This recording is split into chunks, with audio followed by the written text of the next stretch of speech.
rocking chair and you turn them around and there's the TV blaring away, and you think that they're too young to grasp what's going on, that those images that are coming across there have no effect on children of that young, impressionable age, then I must say there's some sort of disconnect going on in your mind.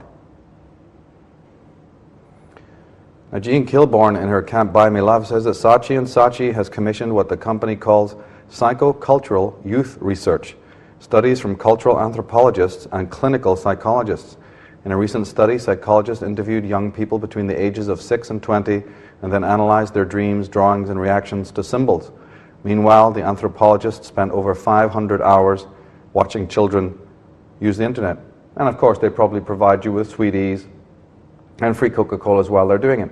And these, Saatchi and Saatchi aren't the only group doing this. I mean, we have MTV doing it, and very soon anyone with any kind of budget are going to be moving in on the MOOCs. They're going to be moving in on the kids and sweetening it up. And we all think it's really chic and cool and not really understand what's really going on, that these are the demons that are preying over the minds of the children and subverting them. These are the new Pied Pipers in town. They may play a merry tune on the surface, but we've got to realize they're not in the least bit interested in the moral uplift of people. And there we saw they're using the anthropological research, using clinical research. They've studied you thoroughly. They're studying your biology, your drives, your libido, your sexual needs, your behavior patterns, what class you're on, what your hatreds are, what your limbic drives are.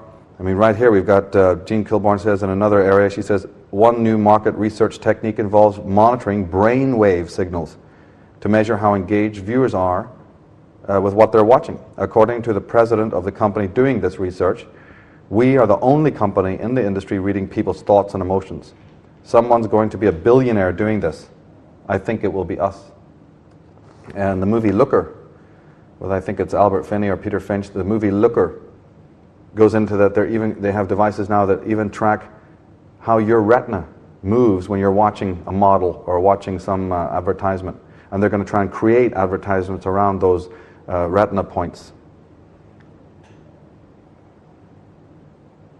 She says not only are children influencing a lot of spending in the present, they are developing brand loyalty and the beginnings of addiction to consumption that will serve corporations well in the future.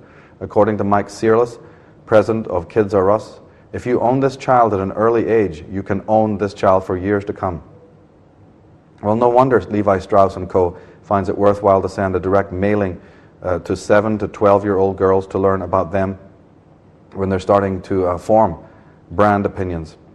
Pity they're not sending them out the same in chain emails and letters to say about how they're feeling emotionally and what they can do about the problems that keep them up depressed all day long and all night long. Why kids are staring into space vacuously wondering what it's all about, and why it is that after 21 years of age they don't even have a vision that they're going to even be alive at that time. She says the July 1995 issue of Life magazine warns us of the dangers our children face, including drugs, and asks, how can we keep our children safe? ? Yes, but on the back of the cover is a Marlboro ad. Our children are far more likely to die from tobacco-related diseases than from any other cause, but cigarettes are not mentioned in that article. Of course they won't be mentioned, and that's what this program and this series is trying to show you, that be very skeptical of the normal fix-it mechanisms that come through your door, and be very wary about how you have limited energy in this life and you can't afford to back any useless schemes anymore and go nowhere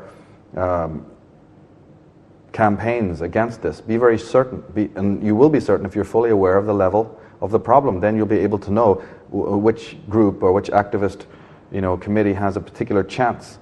Because if you're going to go at this thing, the soldier knows, the warrior knows to go for the heart. They say that an archer is measured by his aim and not his arrow. So, you can bring all the arrows you want, but if you don't know where to fire them, what good is it going to be? Now, Kanner and the Wright Institute of Psychology, from the Wright Institute of Psychology in Berkeley, he says, in my practice, I see kids becoming incredibly consumerist. The most stark example is when I ask them what they want to do when they grow up.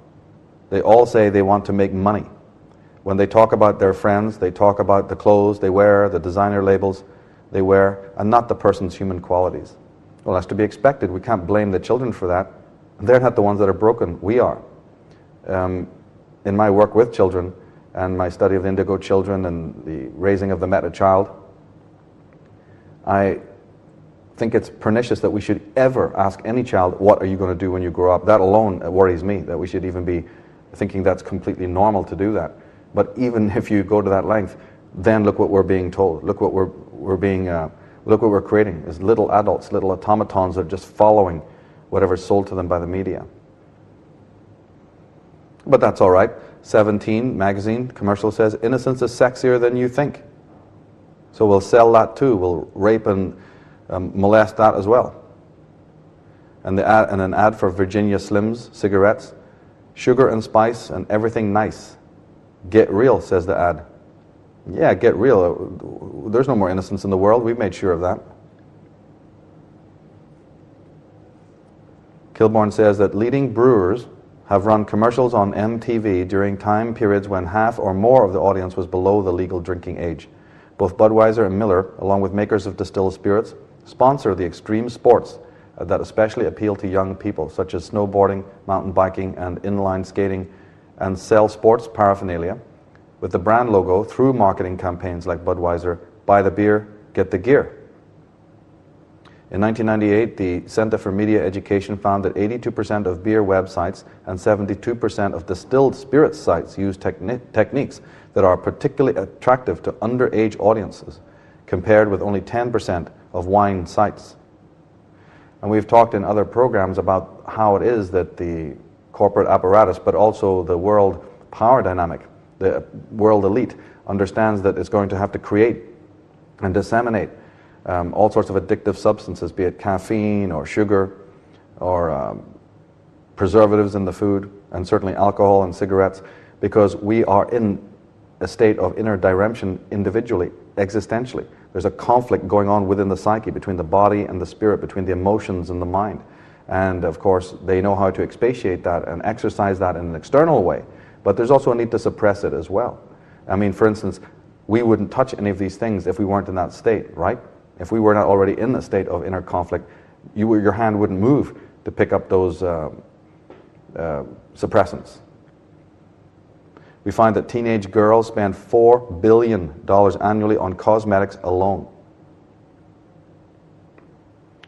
Could that be related to the fact that they don't feel good the way that they're looking already, the way that they're, the body that they've been given, or the looks that they've been given? That's not satisfactory enough.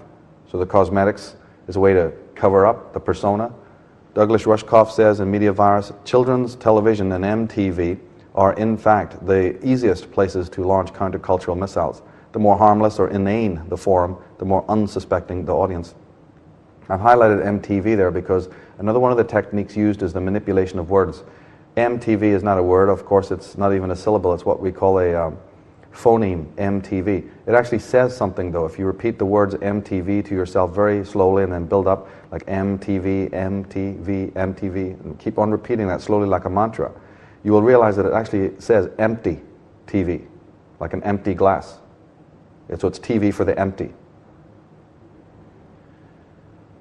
One girl, after watching kids on TV, said that I know that I'd be terribly disappointed if the kids in that commercial turned out to be paid actors. They're just real kids off the street like us. They couldn't be actors, you know. And now we have this thing put before us of real TV. Real TV, as if it's real. Of course it's not real, it's an electronic phenomena. This program that you're watching now did not actually happen as you're watching it now. There's nothing real about it. What's real is what's in front of your eyes right now or out the window. You know, what's real to me is what I'm looking at right now. But this event is not real. It's a technological simulacra, an electronically created fallacy or a charade. You may be watching it, but it is not real. It has no actual substance in the way that we understand reality to really be. Now, the great Christian philosopher and writer Erasmus, many centuries ago, said that the main hope of a nation lies in the proper education of its youth. This is the point I've been trying to make. But the point I've also been trying to make is that we have people who think in exactly the opposite terms. For instance, John Kricfalusi, the creator of the Ren and Stimpy show, is happy to tell you, I think we are destroying the minds of America, and that has been one of my lifelong ambitions. Well, maybe it's my Irish, but I can tell you where I think people like that then need to belong. We can take them out to the Atlantic Ocean and drop them off if that's the kind of philosophy that they're happy to tell you. And from their ivory towers where they think they're untouchable, they have that kind of mentality. And the damage that they're doing is for all eyes to see. And we need to be able to do something about it. But you can't do something about it until you feel empowered, until you feel that you are able and motivated to think outside of your own narcissistic cocoon. Gene Kilbourne says that the 1980, the Gwich'in tribe of Alaska got television, and therefore massive advertising for the first time. Satellite dishes, video games, and VCRs were not far behind. Before this, the Gwich'in tribe lived much the way that their ancestors had for a thousand generations. Within 10 years, though, the young members of the tribe were so drawn by television, they no longer had time to learn the ancient hunting methods, their parents' language, or their oral history. Legends told around campfires could not compete with Beverly Hills 90210, and beaded moccasins had given way to Nike sneakers, sled dogs to gas-powered ski-mobiles, and tundra tea to Folgers instant coffee. A recent study, she says, found sharp rise in eating disorders among young women in Fiji soon after the introduction of television to the culture. Before television was available, there was little talk of dieting in Fiji. In 1995, television came to the island. Within 3 years, the number of teenagers at risk from eating disorders more than doubled. 74% of the teens in the study said they felt too big or too fat, and 62% said they had dieted in the past month. Now, the Center for Media and Public Affairs says that on average, studies show that profane language is used once every 6 minutes on network television shows, and every 2 minutes on premium cable, and every 3 minutes in major motion pictures. Daniel Goleman, in his monumental work, Emotional Intelligence, says that in 1990, compared to the previous 2 decades, the United States saw the highest juvenile arrest rate for violent crimes ever. Teen arrests for forcible rape had doubled, teen murder rates quadrupled, mostly due to an increase in shootings. During those same 2 decades, the suicide rate for teenagers tripled, as did the number of children under 14 who are murder victims. Yuri Bronfenbrenner, a Cornell University developmental psychologist, also talks about the consequences of all this. He says, what is at stake is nothing less than the next generation, particularly males, who in growing up are especially vulnerable to the disruptive forces as the devastating effects of divorce, poverty, and unemployment. The status of American children and families is as desperate as ever. We are depriving millions of children of their competence and moral character. Remember, I was talking a little bit ago about pattern recognition and symbolic literacy? Let's just study the last statement that the professor is saying here. The status of American families, children and families, is as desperate as ever. We are depriving millions of children of their competence and moral character. We are depriving.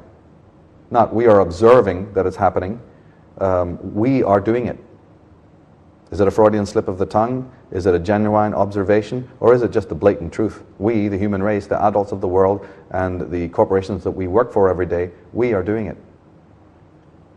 It's not just happening.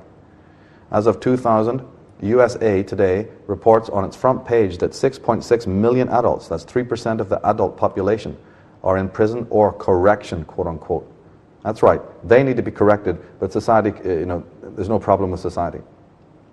No other society has ever done so deadly a thing to its people and on such a scale. Gene Kilbourne says that addiction is the #1 health problem in America today. Many people feel that addiction is also at the root of other problems, such as crime, poverty, divorce, child abuse, and other forms of violence. Others argue that it is these problems that lead to addiction. Daniel Goleman says that heroin and cocaine use among white youth climbed about 300% over the 2 decades before the 1990s. For African American youth, it jumped to a staggering 13 times the rate of 20 years before. The frequency of eating disorders in teenage girls has skyrocketed. While any of these problems in isolation raises no eyebrows, taken as a group, they are barometers of a sea change. A new kind of toxicity seeping into and poisoning the very experience of childhood, signifying sweeping deficits in a